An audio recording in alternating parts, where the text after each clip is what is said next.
যুদ্ধবিরতি লঙ্ঘনের জন্য একে অপরকে দায়ী করছে ভারত পাকিস্তান। পরমাণু শক্তিধর দেশ একে অপরের উপরে হামলা চালায় তখন শুধু দুই দেশ না, সারা বিশ্বে আতঙ্ক থাকে। শনিবার রাতে ভারতের পররাষ্ট্র সচিব বিক্রম মিশ্রি বলেন, তারা যে সমঝোতায় পৌঁছেছিলেন তা বারবার লঙ্ঘন করা হয়েছে। প্রায় ডজন খানেক দেশ সহযোগিতা করেছে যুদ্ধটা যেন আর না চলে। সুপ্রিয় দর্শক, খবর সংযোগের নিয়মিত আয়োজন বিশ্ব সংযোগে আপনাদের স্বাগতম। আপনাদের সঙ্গে রয়েছে আমি কাজল হায়দার।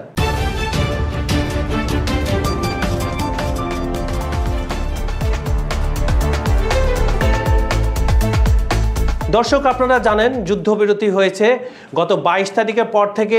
ভারত পাকিস্তানের মধ্যে যে সীমান্তে টেনশন চলছিল, এরপরে গত 72 ঘন্টার যে পাল্টাপাল্টি হামলা, এটার অবশেষে নিরসন হয়েছে মার্কিন যুক্তরাষ্ট্রের প্রেসিডেন্ট ডোনাল্ড ট্রাম্পের মধ্যস্থতায়। উনি সরাসরি এই মধ্যস্থতায় অংশগ্রহণ না করলেও ওনার দূতরা এই কাজগুলো করেছেন। কিন্তু ঘটনা হচ্ছে, যখন একটা পরাশক্তি দেশ, যখন দুইটা দেশের মধ্যে শান্তি প্রতিষ্ঠার জন্য কাজ করছে এবং দুই দেশ ভারত এবং পাকিস্তান দুই দেশই রাজি হয়েছে শান্তি প্রতিষ্ঠার জন্য যুদ্ধবিরতি, তারপরেও একে অপরের প্রতি ছোট ছোট হামলা কিন্তু চালিয়ে যাচ্ছে। যেখানে বন্ধ করা হয়েছে, দুই দেশ সম্মত হয়েছে, তারপরেও কেন দুই দেশ এই আক্রমণ চালাচ্ছে, এটা আমাদের বোঝার বাইরে। আপনারাও দর্শক বুঝতে পাচ্ছেন কেন। এটা কি কোনো ছেলে মানুষই? যখন দুইটা পরাশক্তি, পরমাণু শক্তিধর দেশ একে অপরের উপরে হামলা চালায় তখন শুধু দুই দেশ না, সারা বিশ্বে আতঙ্ক থাকে। যুদ্ধবিরতি লঙ্ঘনের জন্য একে অপরকে দায়ী করছে ভারত পাকিস্তান। যুদ্ধবিরতিতে সম্মত হওয়ার কয়েক ঘন্টার মধ্যে তার লঙ্ঘনের জন্য একে অপরকে অভিযুক্ত করেছে ভারত ও পাকিস্তান। ভারত নিয়ন্ত্রিত কাশ্মীরে বিস্ফোরণের শব্দ শোনা যাওয়ার পর শনিবার রাতে ভারতের পররাষ্ট্র সচিব বিক্রম মিশ্রি বলেন, তারা যে সমঝোতায় পৌঁছেছিলেন তা বারবার লঙ্ঘন করা হয়েছে। দর্শক, যে কথাটা আমি বারবার বলছিলাম, এখানে দোষারোপের খেলা শুরু হয়ে গেছে। প্রথমে ছিল 22 তারিখে পহেলগামে অ্যাটাকের পর জঙ্গিরা যে অ্যাটাক করে, ভারত বলেছিল যেটা পাকিস্তান মদতপুষ্ট, কিন্তু পাকিস্তান বারবার সেটা অস্বীকার করছিল। সেই সময় থেকে আমরা যারা সাংবাদিক এবং আপনারা দর্শক বুঝতে পারছিলেন যে কিছু একটা ঘটতে যাচ্ছে।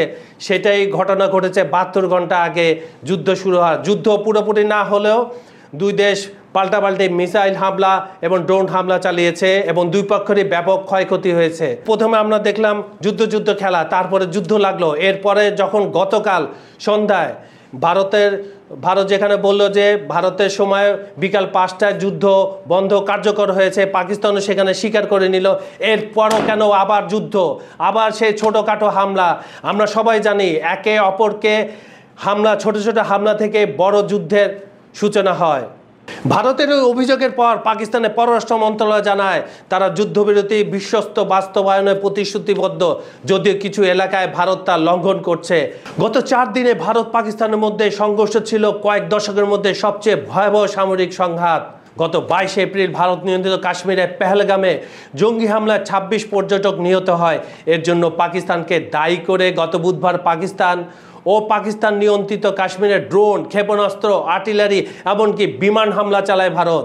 যদিও পাকিস্তান পেহেলগাম হামলার সঙ্গে কোনো সংশ্লিষ্টতা অস্বীকার করেছে বরাবরের মতো, তবে তারা ভারতের হামলা প্রতিক্রিয়া জানায়। এতে দুই শক্তিধর পারমাণবিক দেশের মধ্যে যুদ্ধের সম্ভাবনা দেখা দেয়। 4 দিন ব্যাপী সীমান্ত পারের প্রতি হামলার পর ভারত ও পাকিস্তান জানায় তারা একটি পূর্ণ ও তাৎক্ষণিক যুদ্ধবিরতিতে সম্মত হয়েছে। শুরুতে আমরা যে কথা বলছিলাম দর্শক, মার্কিন প্রেসিডেন্ট ডোনাল্ড ট্রাম্প শনিবার সকালে সোশ্যাল মিডিয়া প্ল্যাটফর্ম টুইটারে এক সংবাদ ঘোষণা করেন।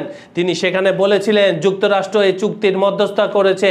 পাকিস্তানের পররাষ্ট্রে পরে নিশ্চিত করেন যে দুই দেশে একটি চুক্তিতে পৌঁছেছে এবং জানান 3 ডজন দেশ এই কূটনীতিক প্রচেষ্টায় জড়িত ছিল। তার মানে বোঝা যাচ্ছে দর্শক, শুধু মার্কিন যুক্তরাষ্ট্র নয়, এই যুদ্ধ বন্ধের জন্য পার্শ্ববর্তী অনেক দেশ এবং প্রায় ডজন খানেক দেশ সহযোগিতা করেছে যুদ্ধটা যেন আর না চলে। যুদ্ধবিরতির বিষয়টি নিশ্চিত করে ভারতের পররাষ্ট্রমন্ত্রী সে সময় এস জয়শঙ্কর বলেন, দুই দেশ গুলি চালানো ও সামরিক কর্মকাণ্ড বন্ধের বিষয়ে একটি সমঝোতায় পৌঁছেছে। কিন্তু কোথায় সেই সমঝোতা? দর্শক, আপনারাও দেখছেন গতকাল রাত থেকে দুই দেশ পাল্টাপাল্টি হামলা, ছোট হলেও পাল্টাপাল্টি হামলা কিন্তু করছে। এতে যে কোনো মুহূর্তে ভেঙে যেতে পারে শান্তি চুক্তি বা যুদ্ধবিরতি।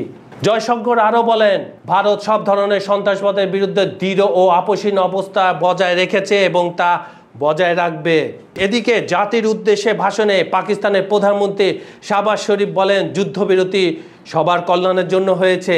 যুদ্ধবিরতির ঘোষণার পর মার্কিন পররাষ্ট্রমন্ত্রী মার্কো রুবিও বলেন, ভারত ও পাকিস্তান একটি নিরপেক্ষ স্থানে বিস্তৃত বিষয় নিয়ে আলোচনা শুরু করতে সম্মত হয়েছে। কিন্তু যুদ্ধবিরতি ঘোষণার কয়েক ঘন্টা পরেই ছেলে মানুষই শুরু হয়ে গেল দুই দেশের মধ্যে।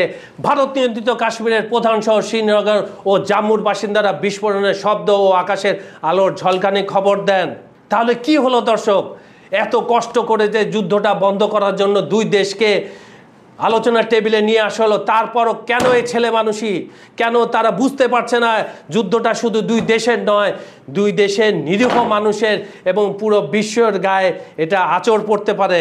এদিকে ভারতের পররাষ্ট্র সচিব বিক্রম মিশ্র বলেন, গত কয়েক ঘন্টা ধরে তারা যে সমঝোতায় পৌঁছেছিল তার বারবার লঙ্ঘন হয়েছে।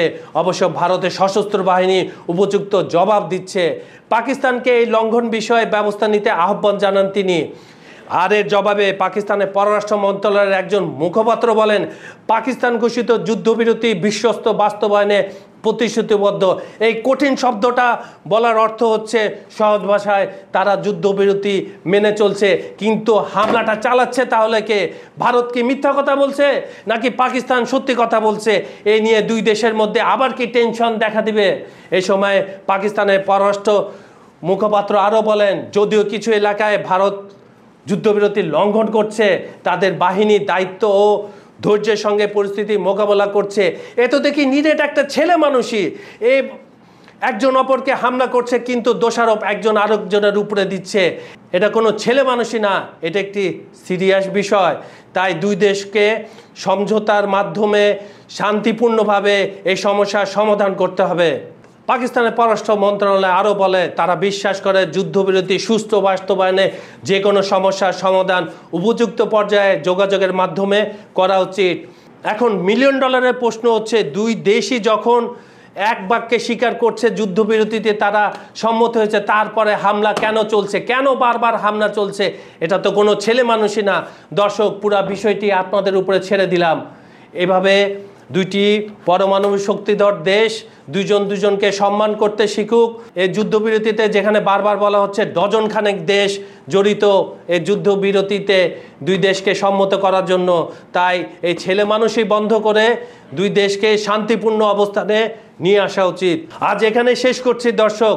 আমরা সবাই আশা করি এই যুদ্ধ খেলাটা যেন শেষ হয়। আমরা খুবই আশান্বিত হয়েছিলাম গতকাল বিকালের পর থেকে, যখন দুই দেশ সমঝোতায় বসেছিল এবং যুদ্ধবিরতিতে স্বাক্ষর করেছিল, কিন্তু এখন দেখা যাচ্ছে ভিন্ন দৃশ্যপট। তাই আমরা চোখ রাখছি ঘটনার উপর, কখন কি হয় তা আপনাদের জানিয়ে দেওয়ার জন্য। আপনারা সুস্থ থাকবেন, ভালো থাকবেন, আমাদের ভিডিওগুলো দেখবেন, লাইক, কমেন্ট ও শেয়ার করবেন। ধন্যবাদ।